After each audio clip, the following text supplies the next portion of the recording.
We are here to consecrate ourselves to the mission of transforming Pasig River to what it is supposed to be.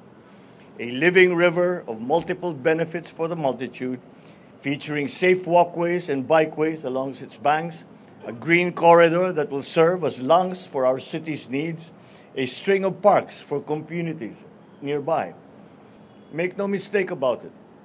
It will be a people-centered and community-driven development, with ideas crowdsourced from experts and carried out with political will. That is why we have set into operation the Pasig Bigyang Buhay Muli. Kasama sa kanilang mandato ang abot-kayang pabahay para doon sa mga nag-aaral sa balutan na tuwing may nagbabadyang bagyo. Kaya inuutos ko kay Secretary Jerry Acusar ng DSUD ang pabahay na tumutugon sa lahat ng antas ng pinansyal ng kakayahan.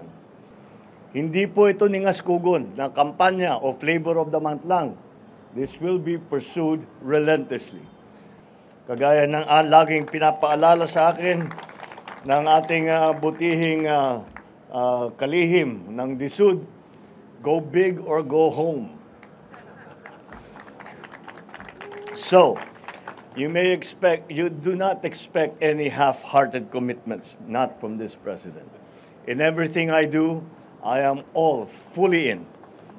Mga kababayan, ang panimula ng pagbabago sa bahaging ito ng Ilog Pasig ay bahagi ng itinatatag nating bagong Pilipinas.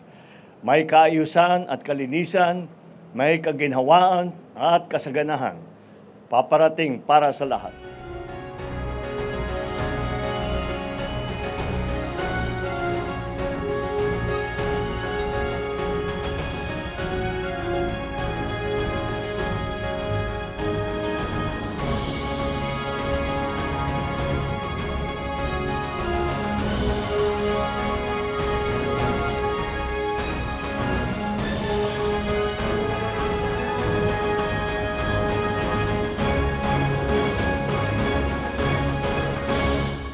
Promenade na ito, not only a promenade, is a functional walkway.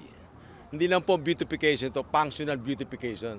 Na pagdudugtungin natin yung mga city sa pamamagitan ng pagbibisikleta at paglalakad na mabilis. At sa pagdating po ng araw, mapapansin niyo po ito, both side, mayroong ganito at magkakaroon parang parks. Ang magiging parks po natin yung buong Pasig River. Hindi po pwedeng walang programa sa mga ISF. Kasi tatamaan sa ng development. Habang gumagalaw yung project, gumagalaw din yung resettlement para sabay tumatayo yung dalawa. Wala pong perang gobyerno gumamit dito. Donation po to. Kasi po ito, sa iba po ng commercial, ito po yung bike lane, saka pedestrian. Sa ilalim po, yun yung commercial. Yun po ay property, real estate value. Yun po pwedeng gamitin pang pondo ng pagtatayo nito. Kaya ito, baka walang government funds din to. May may sistema po, hindi lang pledge eh. Kuwari, nag-pledge ka, tapos makakabuo na po kami ng commercial. Kailangan na po natin mag-isip po ng mga mekanismo para po makausod ang ating ekonomiya kung ang gobyerno po ay nahihirapan.